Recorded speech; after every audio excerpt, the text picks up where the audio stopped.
Dan jangan lupa tetap semangat ya.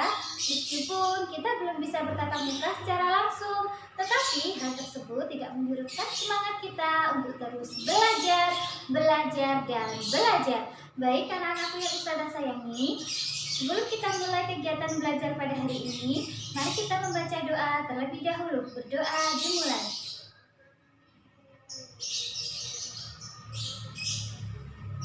Berdoa selesai. Semoga kita diberikan kemudahan dan kelancaran pada kegiatan belajar hari ini. Hari ini kita akan belajar tema 2, subtema 3. Bersatu kita teguh.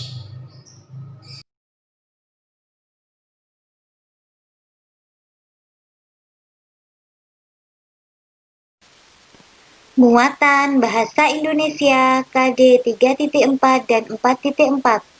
Kata baku dan kata tidak baku. Informasi yang terdapat dalam suatu teks sebaiknya dituliskan menggunakan kata baku. Kata baku adalah kata yang ditulis dan disusun sesuai dengan Pedoman Umum Ejaan Bahasa Indonesia.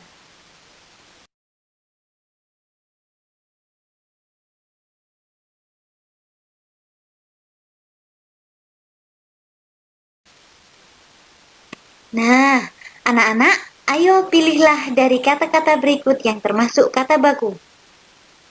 Bisa dilihat ya. Selamat mencoba.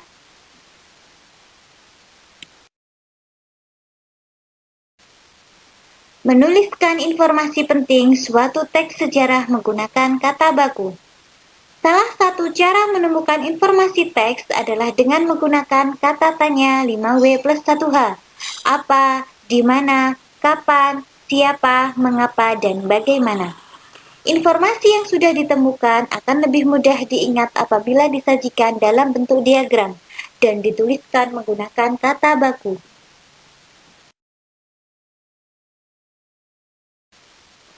Melengkapi peta pikiran menggunakan kalimat efektif dan kata baku. Kalimat efektif adalah kalimat yang ditulis dengan memperhatikan kaidah bahasa Indonesia. Kalimat efektif dapat ditulis dengan berpedoman pada Pedoman Umum Ejaan Bahasa Indonesia. Dalam menulis kalimat efektif, kamu harus menggunakan kata baku.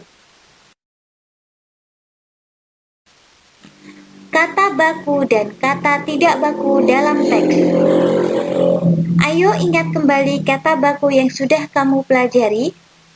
Selanjutnya, kamu dapat menentukan suatu kata baku atau tidak baku dengan menggunakan Kamus Besar Bahasa Indonesia sebagai pedoman.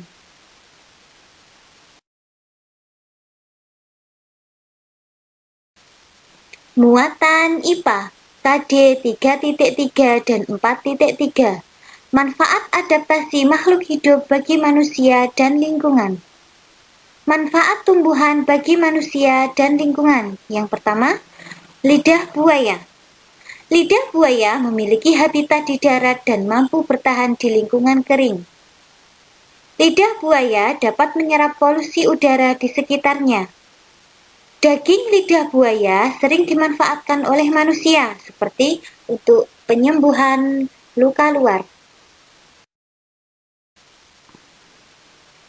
Perhatikan contoh berikut. Berikut adalah contoh tumbuhan bakau. Tumbuhan bakau hidup di pantai.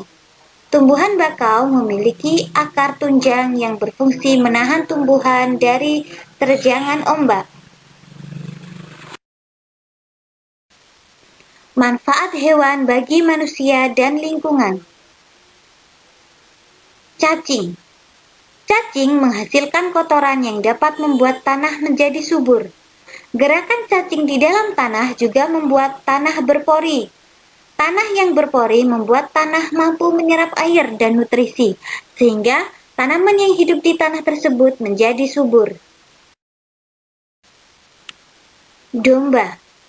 Domba merupakan hewan yang memiliki ciri khusus berupa rambut tebal, yang berfungsi untuk menghangatkan tubuh saat suhu di lingkungan rendah. Rambut domba juga dimanfaatkan manusia sebagai bahan pembuat kain bol.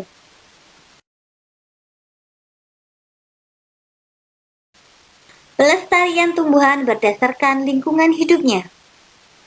Tumbuhan bunga Padma raksasa atau biasa disebut bunga rafflesia memiliki mahkota berwarna merah dan mengeluarkan aroma busuk seperti bangkai untuk mengundang hewan penyerbu. Rafflesia membutuhkan waktu hingga 9 bulan untuk tumbuh dan masa mekar bunga rafflesia hanya 5-7 hari. Oleh karena itu, peran pemerintah sangat diperlukan dalam pelestarian tumbuhan tersebut. Pelestarian hewan berdasarkan lingkungan hidupnya. Saat ini, ancaman kelangsungan hidup orang utan mencakup berubahnya fungsi hutan. Upaya pelestarian terhadap orang utan pun dilakukan seperti yang pertama, kerjasama WWF Indonesia dengan pemerintah dalam mengembangkan rencana tata ruang ekosistem sebagai upaya pengambilan hutan sebagai habitat orang utan. Yang kedua, sebagian besar orang utan yang selamat dilindungi di tempat penangkaran khusus. Gajah Sumatera. Gajah Sumatera termasuk hewan langka karena jumlahnya semakin menurun. Faktor penyebabnya antara lain perburuan dan berubahnya fungsi hutan menjadi permukiman dan perkebunan. Sebagai langkah pencegahan dari kepunahan, pemerintah menetapkan beberapa wilayah sebagai pusat konservasi gajah Sumatera. Muatan IPS KD 3.4 dan 4.4. Manfaat kemerdekaan bagi kesejahteraan bangsa Indonesia. Setelah kemerdekaan, seluruh rakyat Indonesia berhak memperoleh pendidikan yang layak. Pendidikan yang layak bagi semua golongan merupakan salah satu tujuan bangsa Indonesia.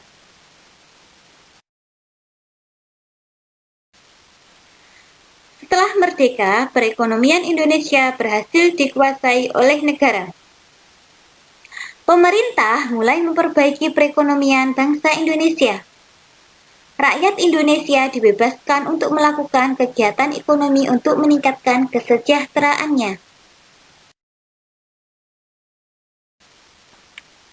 Setelah merdeka, setiap rakyat Indonesia memiliki hak dan kewajiban yang sama. Meningkatkan kesejahteraan rakyat merupakan tanggung jawab pemerintah. Misalnya, dengan membuka lapangan pekerjaan untuk mengurangi pengangguran dan mendukung program pemerintah.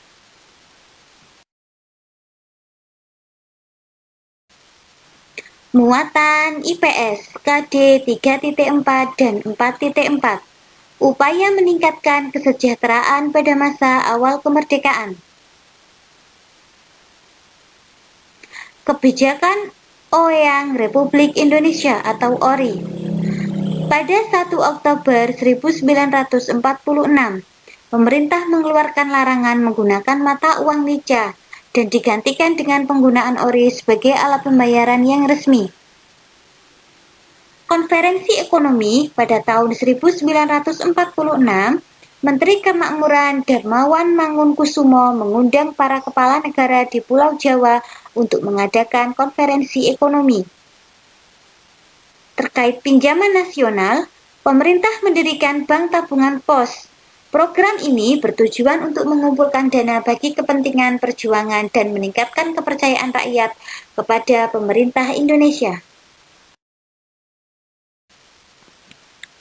Upaya meningkatkan kesejahteraan pada masa awal kemerdekaan. Badan Perancang Ekonomi atau Planning Board. Pada tahun 1947, Menteri Kemakmuran A.K. Ghani mengusulkan pembentukan Badan Perancang Ekonomi. Badan ini bertugas menyusun rencana pembangunan ekonomi. Program rencana ini meliputi menasionalkan bangunan umum, perkebunan, dan industri menjadi milik negara serta penyitaan perusahaan milik Jepang sebagai ganti rugi terhadap Indonesia. Rencana Kasimo. Menteri Urusan Bahan Pangan I.J. Kasimo menyusun sebuah program yang disebut Rencana Kasimo. Tujuan program ini adalah untuk meningkatkan kesejahteraan rakyat dengan meningkatkan produksi pangan. Muatan PPKN KD 3.4 dan 4.4 menjelaskan manfaat persatuan dan kesatuan dalam kehidupan Negara Kesatuan Republik Indonesia. Sejarah menunjukkan bahwa bangsa Indonesia berhasil meraih kemerdekaan karena adanya persatuan dan kesatuan. Manfaat persatuan dan kesatuan bagi Negara Kesatuan Republik Indonesia.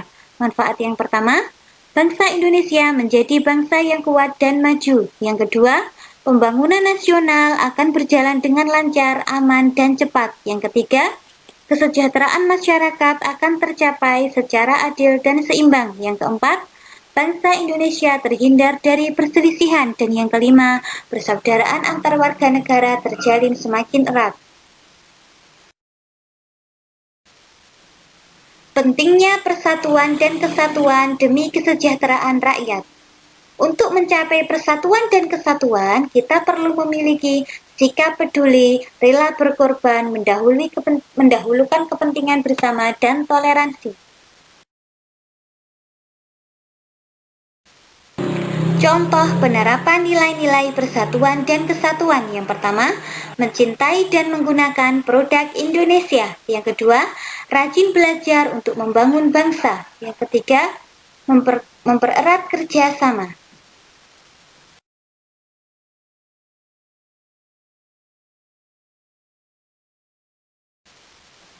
Mempertahankan persatuan dan kesatuan pada masa kemerdekaan.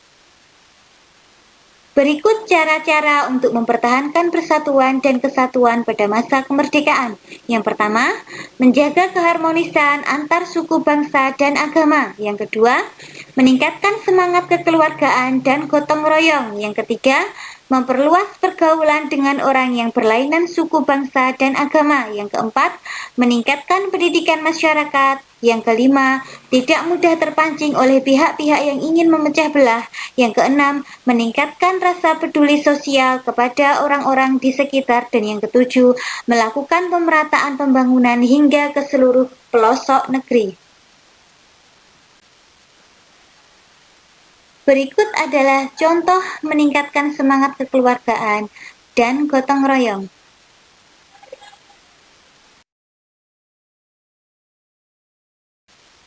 Muatan SPDP KD 3.3 dan 4.3. Pola lantai dan gerakan tari merak. Tari merak merupakan tarian daerah yang berasal dari Jawa Barat. Gerakan dalam tari merak termasuk gerak tari klasik, yaitu gerak tari yang menirukan kegiatan manusia atau hewan yang terpilih dan mempunyai pola-pola gerakan. Tari merak biasanya diperagakan secara berkelompok. Perhatikan beberapa gerakan pada pola lantai dalam tari merak berikut. Berikut adalah contoh gerakan 1. Pola lantai horizontal. Penari melakukan formasi bentuk garis lurus ke arah samping. Seperti yang bisa anak-anak lihat. Gerakan 2. Pola lantai garis lurus atau diagonal saling berhadapan. Bisa dilihat ya anak-anak, bisa diperhatikan.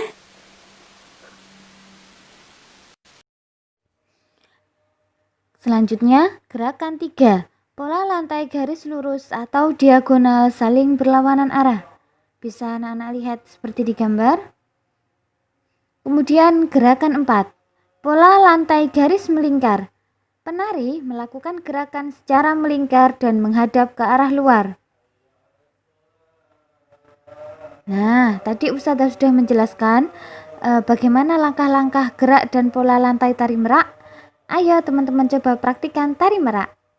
Yang pertama, mengangkat kedua tangan. Gerakan kedua, menurunkan kedua tangan. Gerakan ketiga, mengatupkan tangan dan kaki. Gerakan 4, menggerakkan tangan kanan ke atas bawah. Dan gerakan 5, menggerakkan tangan kiri ke atas bawah. Selamat mencoba ya anak-anak.